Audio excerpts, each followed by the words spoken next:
G'day, ZiggyD here and welcome back for some more Path of Exile beta. In this video I want to talk about the new changes to Arctic Armor, or I should say, the new Arctic Armor skill that's been added to the game.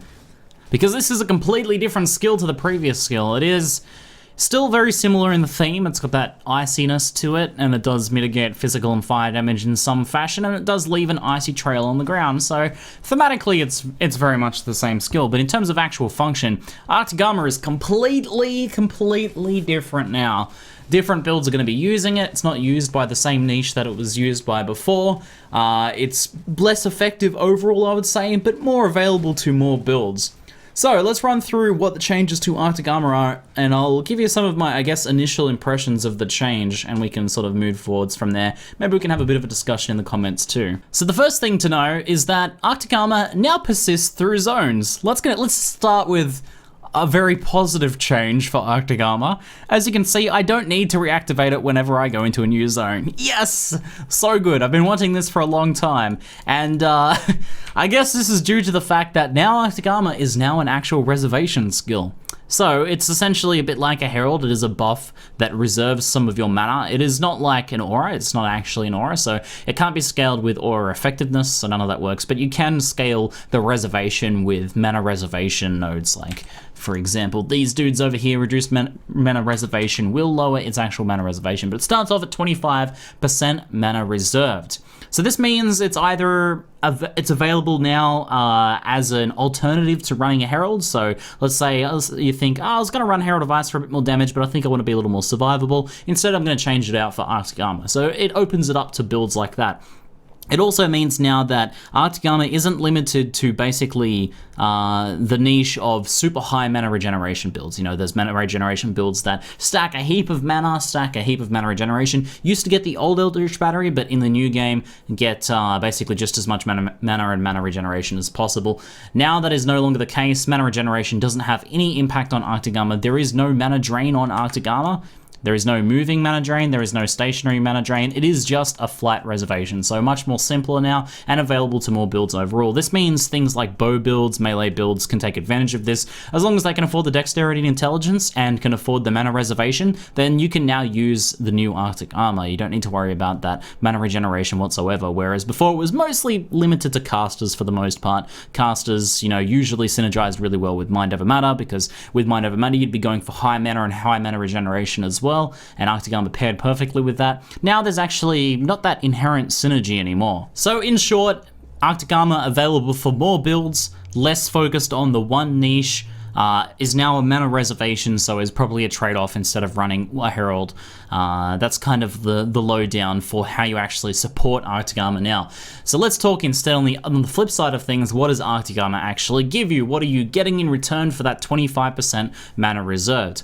Now, rather than flat damage mitigation of physical and fire damage like it was previously, you now get a percentage less multiplier against physical and fire damage. So this means it is equivalently as effective against smaller hits and larger hits. It does mean that Arctic Armor is going to be much less noticeable as a skill. You're not going to have those mind-blowing moments where you're all of a sudden you level up your Arctic Armor and you stand in front of a Void Bearer and take no damage. So it's a little less cool. The skill is a little less unique and interesting now, because you're going to take a little less damage from everything, basically. Everything that deals physical and fire damage, you're going to take a little less damage. That's about it. Like, it's not going to be that super noticeable, complete mitigation of some things and almost no mitigation of other things like Arctic Armor used to be. Now it's about an even mitigation of everything. Now, a less multiplier of around, you know, 8 to 10% is, it is a noticeable amount. It is something that will just enhance or be an extra layer on top of your character, making them a little extra, giving them a little extra survivability. It's going to be really nice on melee characters that are also using armor and also have fortified buff up. It's going to be a nice addition to bow characters as well, giving them a little less, giving them a little more physical mitigation. It's going to help deal with reflect and things like that as well. And it's not quite as potent as a defensive mechanic for spellcasters now, I think, since it doesn't synergize with as many of the other things, and because it actually synergizes less with Mind Over Matter now, since it's actually taking away a part of your unreserved mana. I think this is mostly like more useful as a defensive mechanic for those melee, for those bow characters, for those attack-based characters. Still available to some spellcasters, but I don't think as useful as the previous Arctic Armor would be to those characters that could run the previous Arctic Armor within that high mana regeneration niche. Now, the really important part of this, though, and kind of the drawback to this, is that this mitigation, this physical and fire damage mitigation, only protects you while you're stationary. So if you're moving around, there is no mitigation. There is no fire and physical mitigation. That buff is essentially off of my character at the moment. It is only available once my character is actually standing still. Now, this is a little interesting. It means that if you're if you are attacking, you're going to be taking less damage. It's going to do a pretty good job of mitigating against reflect, since generally you're taking reflect damage as you're standing still, unless you're using something like a ball lightning skill, something where you're moving around a lot as your skills are going out on the field. Then I think that this skill is not good, straight up not good for builds like that use things like ball lightning.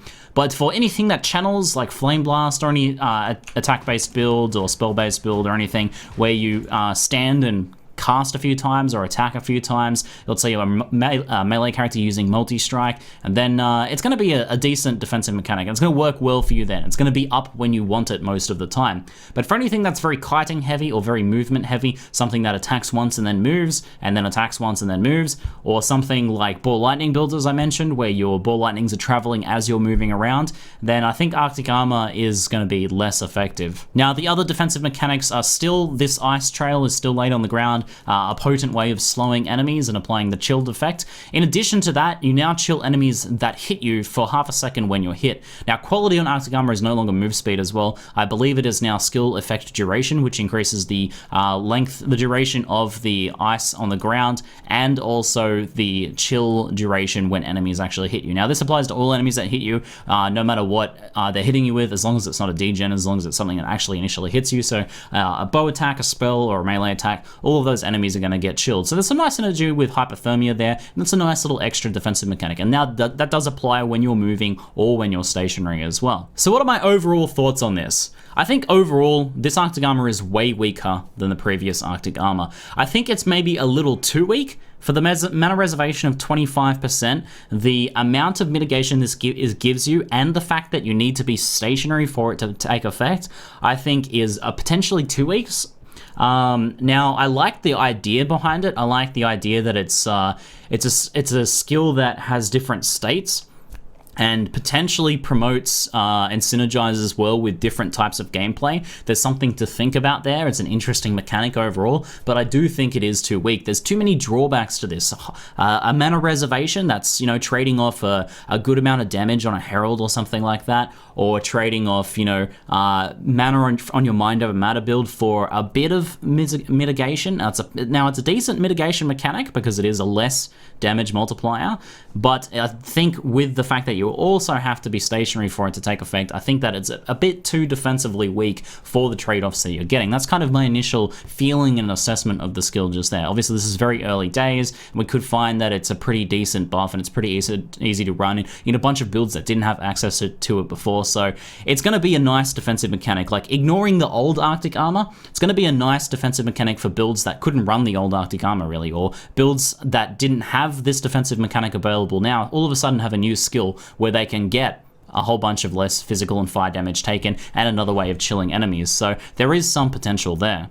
I doubt this will be the final iteration of this Arctic Armor. I think we'll probably see some more changes over the course of the beta. I think this is kind of just their initial trial run of this Arctic Armor, and it seems like overall the community is not very happy with the change. I'm kind of able to forget about the old Arctic Armor and look at this by itself and think that I kind of like this idea behind this new Arctic Armor. I like this as a skill by itself. I don't think it's as interesting or as good as the previous Arctic Armor, but I do like that it's becoming available for more builds that are kind of cool to have it. For example, bow characters having access to this, I think is kind of cool. So I think there's some potential here, but there's definitely more work that needs to be done on it for the beta. So anyway, guys, if you guys are on the beta and playing a build that might be able to explore the use of this Arctic Armor, give it a go. Let me know what you think. I'm going to be testing it on this character a bit, but I think I've determined, since I'm using Mind Over Matter, which is in this awesome new position here between Witch and Templar, I think that on this character, I'm probably going to drop Arctic Armor because it just doesn't synergize well with Mind Over Matter anymore. It's just not a very helpful defensive mechanic. I think the power that I'm getting for it is not worth the trade-off of actually sacrificing that mana, even after I reduce this mana reservation down to, you know, below 20. I still don't think it's going to be quite worth it on this particular character. Curious though, I'm curious to try it on like some bow builds and things like that in the future potentially, and I do hope that ZiggyD pays a bit more attention to it and works on it a little bit more given some of the community feedback. Anyway, let me know your thoughts in the comments below. That is it for now. I am ZiggyD, and thanks for watching.